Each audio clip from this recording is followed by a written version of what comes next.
Welcome back, everyone. I am super psyched for the conversation I'm about to have with my mentor and friend, Isabel Foxen Duke. And I've literally been excited to talk about this with her for weeks now. I've been looking forward to this day because we are talking about someone who we mutually love and I'm obsessed with, Lena Dunham.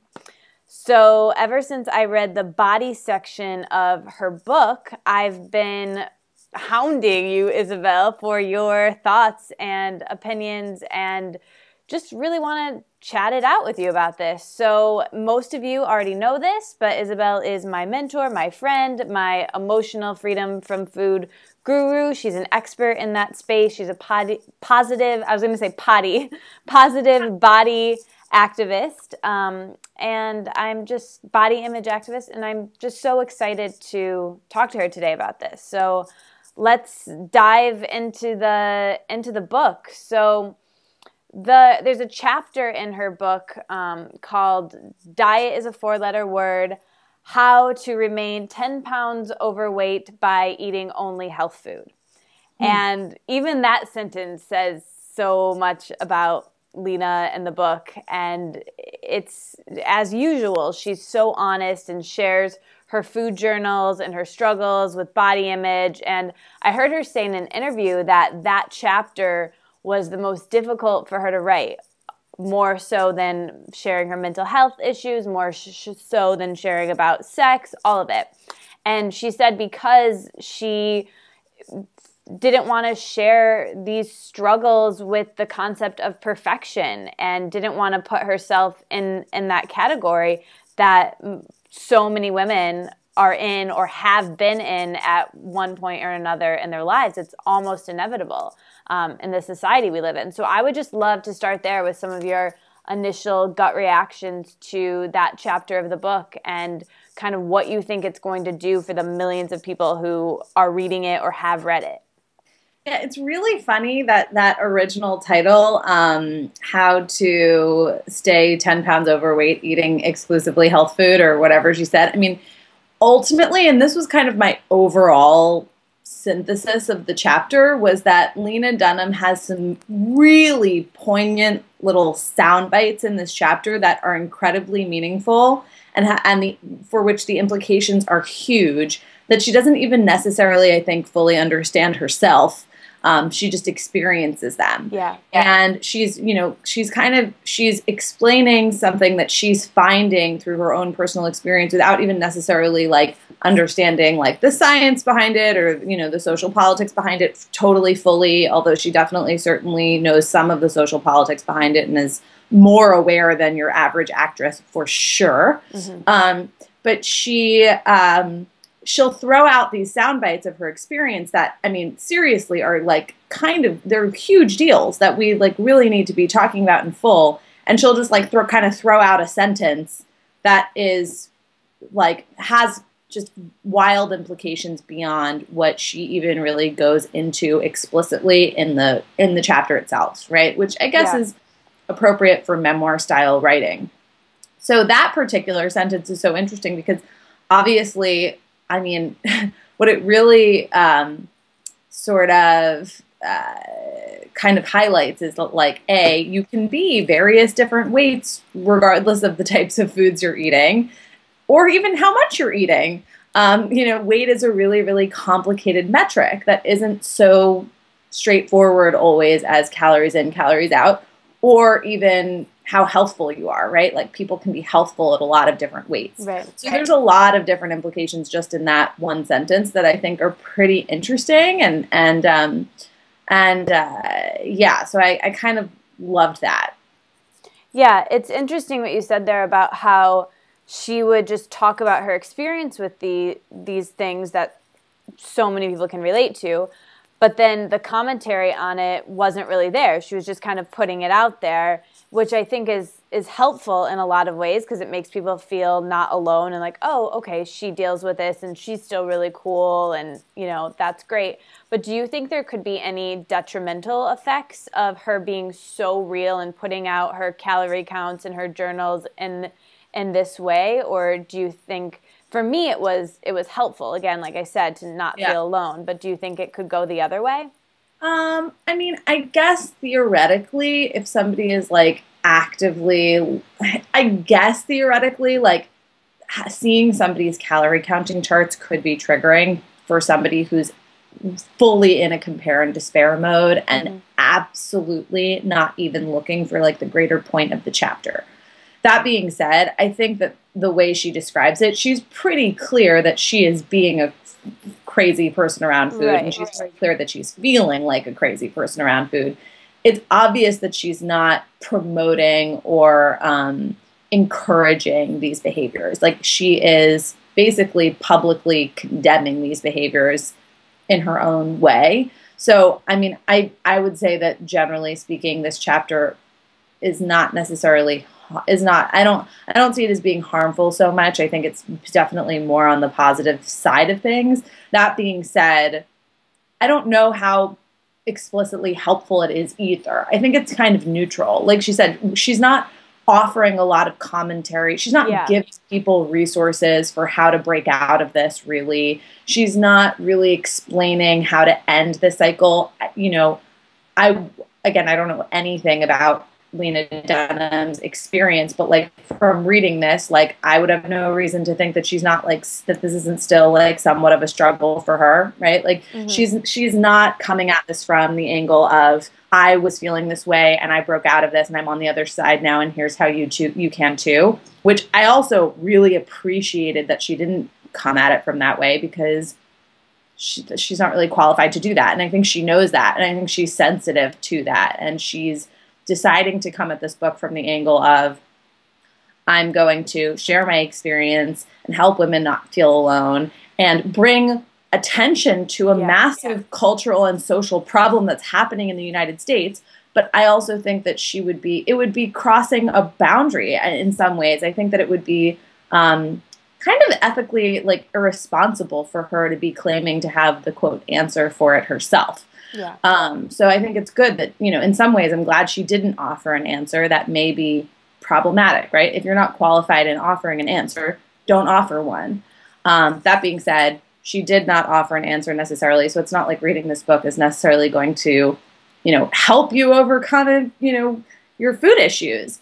But what she's doing and what I respect her for is bringing awareness to the issue and making people realize like how common this is and how this affects women of pretty much all sizes, women all along the weight spectrum. You do not need to be 90 pounds to have an eating disorder. Yeah, I love that the awareness piece I think is so helpful. And it's very clear in the commentary if you read the entirety of the food journals, like one time she ends up in the hospital from laxative tea, and then the very last one depicts a binge, you know, basically like the last line of it is, and the commentary on that one is, and then I ate all of the things. So it's clearly a binge. So I think, and even I said to you in a text when I was reading it, like, I wish that Isabel Foxen Duke was interjected in there as like a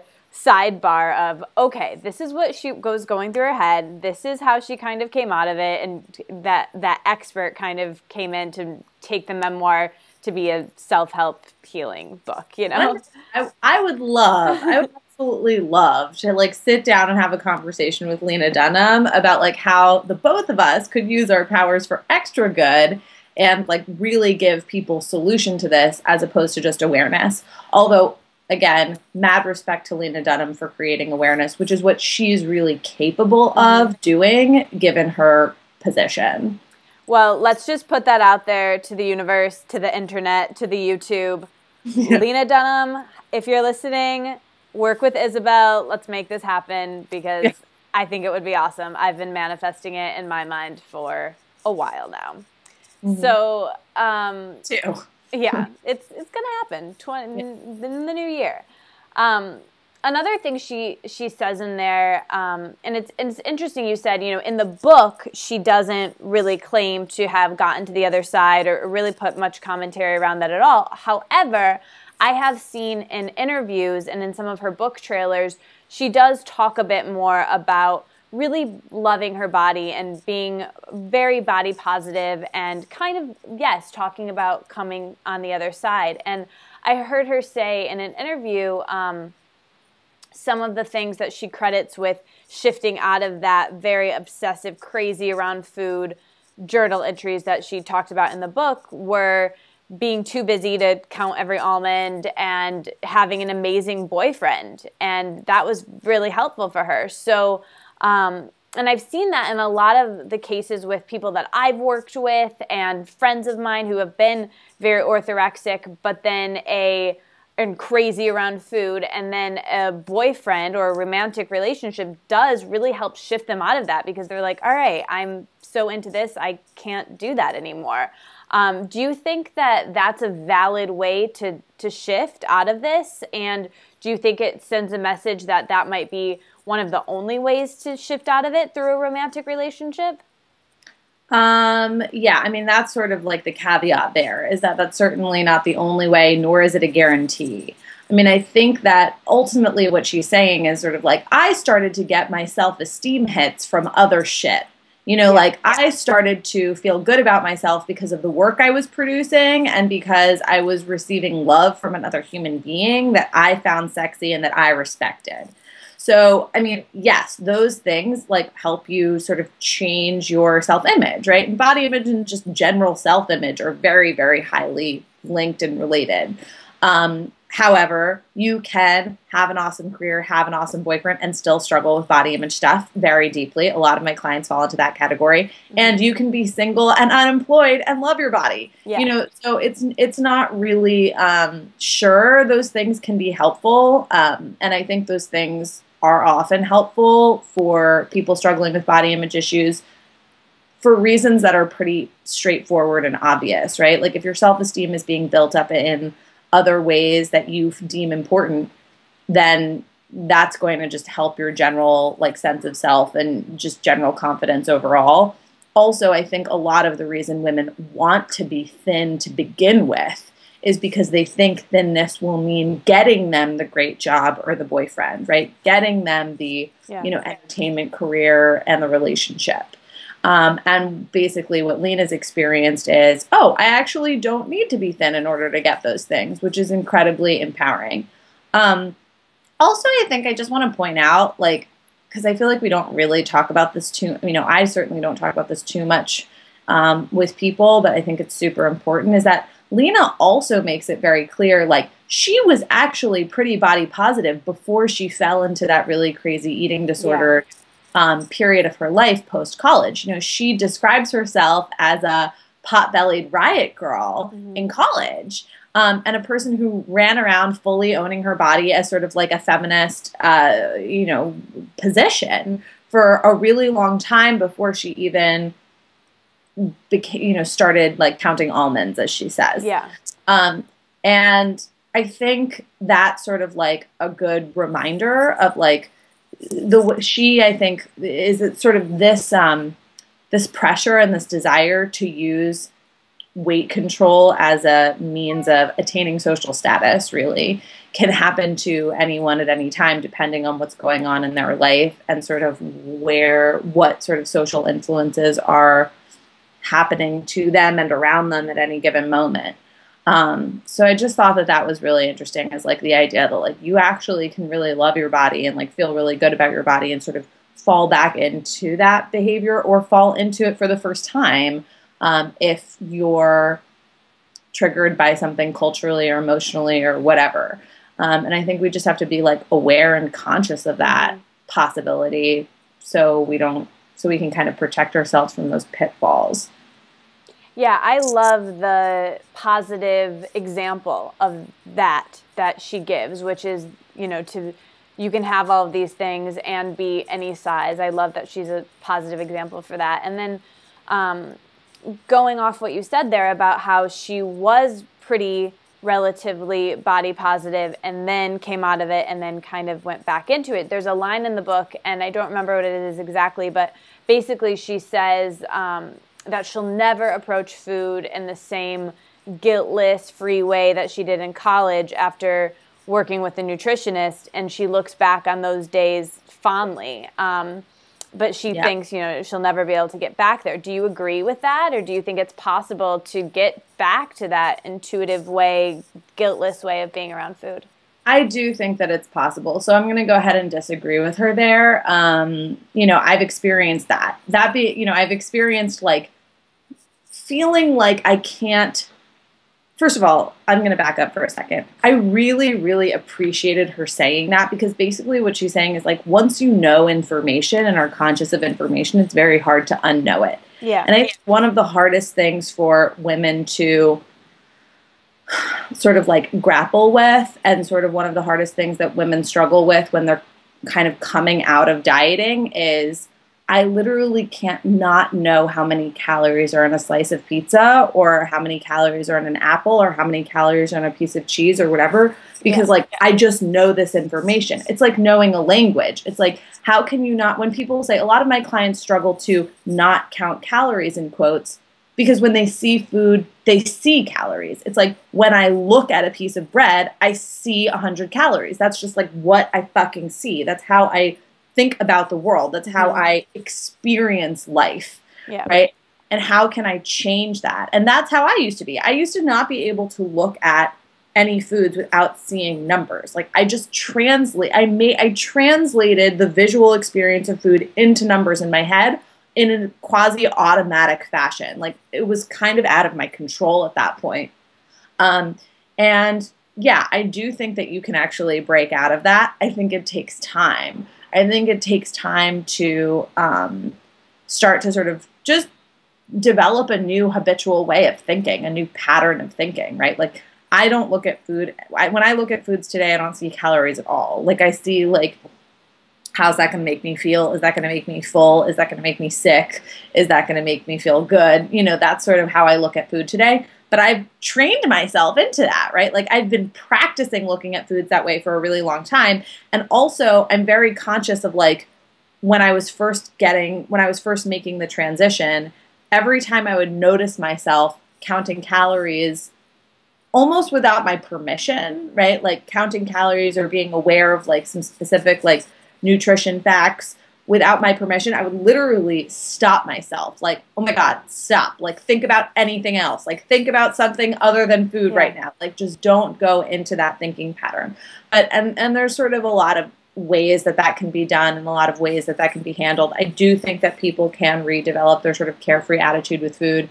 But I do think it takes practice, and I do think it takes some level of like commitment and work that I'm not sure that, you know, Lena was like fully aware of or doing when she wrote that book. Maybe she was, and she just hadn't sort of arrived at that yet. But I would have to say that I do believe it's possible, but I think that it requires a specific awareness and way of reteaching yourself to think about food. Yeah.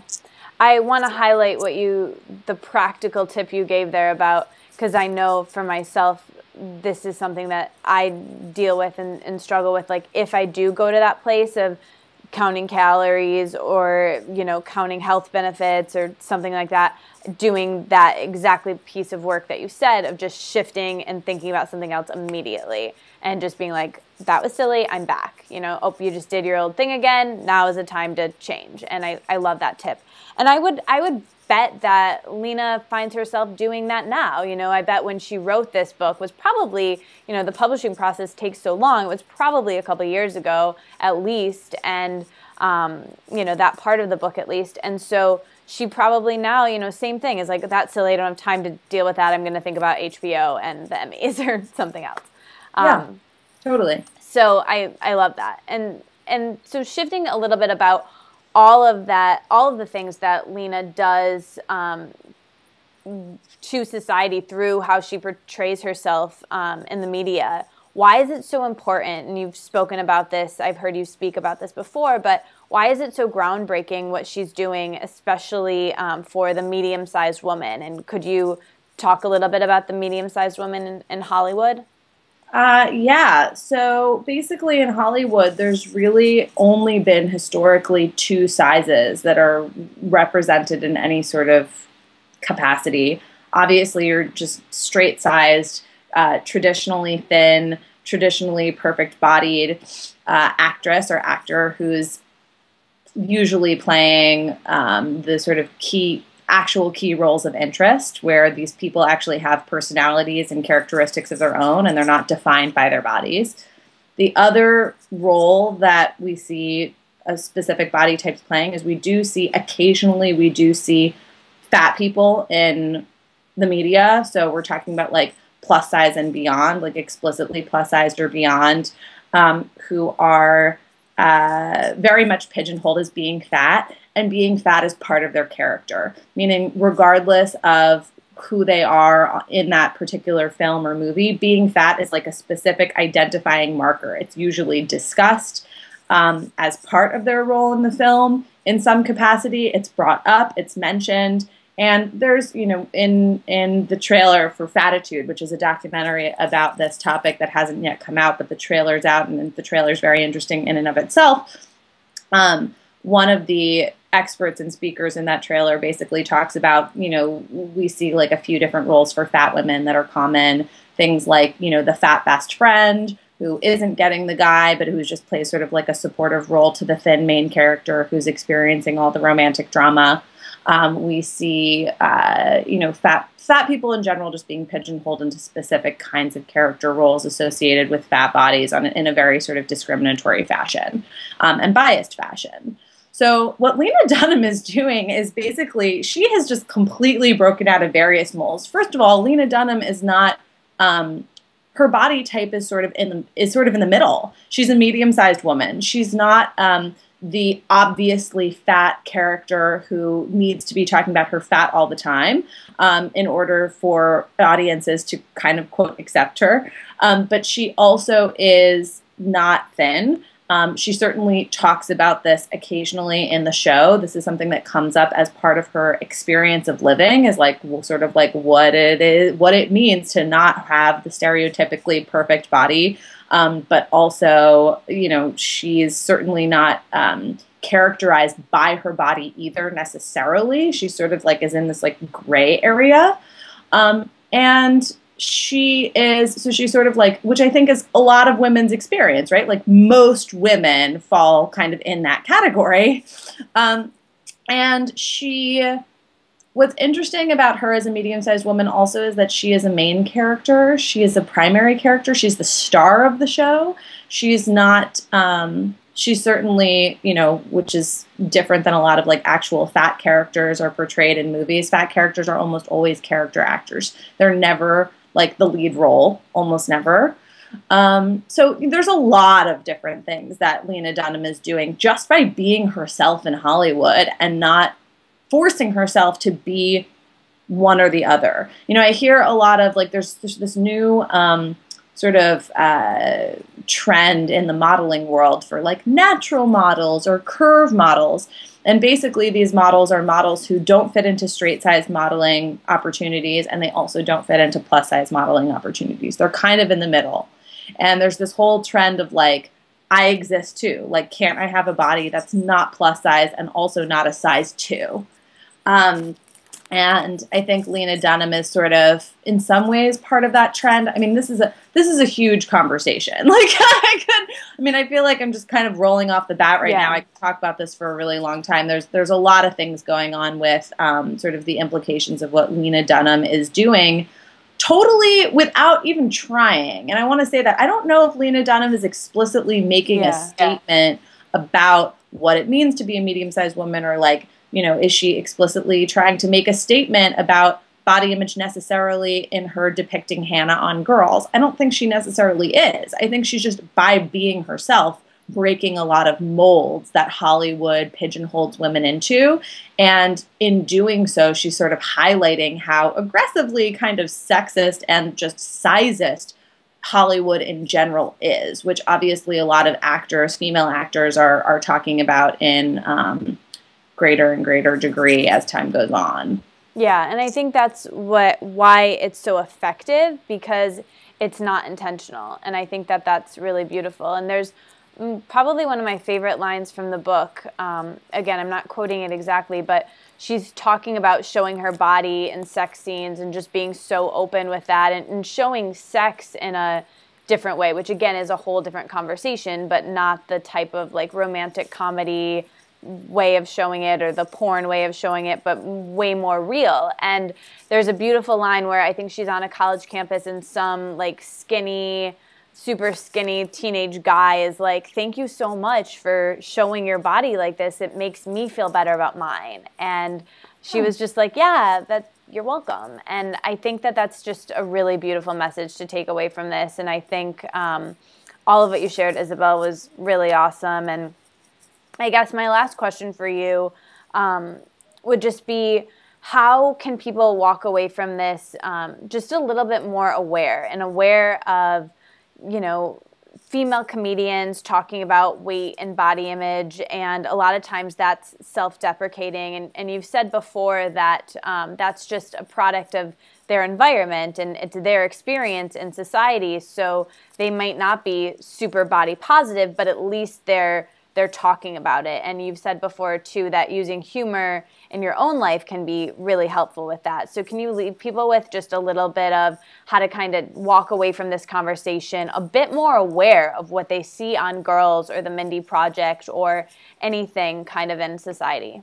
Yeah, I mean, I think that that's really the role that's most appropriate for Hollywood is, you know, these people aren't necessarily supposed to be held with the task of fixing the world, in quotes, but they are sort of taking the first step in doing that by bringing these issues to the attention of the public and sort of making them just sort of really, they're helping identify the problem, right? They are not therapists. They are not coaches. They are not activists by actual trade. Like, they're just, you know, performers and actors and artists. You know, they're artists, really. Entertainers. Yeah, they're artists and entertainers. And I think that their job is they're really more about, like, I wouldn't even say cultural critique so much as just sort of like a cultural mirroring, right? And sort of synthesizing what they see and what they experience and making it visible to the public, right? I think that that's another really big issue. Is like,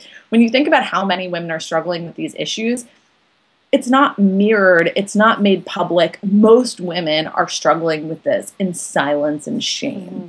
And what these women are doing is sort of lifting the curtain a little bit and sort of demonstrating and showing what's really going on in the trenches and how they experience it, which may often include their own internalized fat phobia, in quotes, their own internalized weight bias, their own internalized discriminatory points of view. And I don't necessarily hold that against them. I think sometimes it can be problematic, obviously, when we start to think of them as people who are models of behavior, or when we start to think of actors as sort of showing us the way of how we should be. That's not what actors really, I think, in my opinion, is the role of actors, right? Like, that's the role of, like, true sort of I mean, I don't know if it's the role of anyone, really, to be honest. I don't know if anyone should look at any other human being and say, I want to be like that. But these people are certainly not claiming to,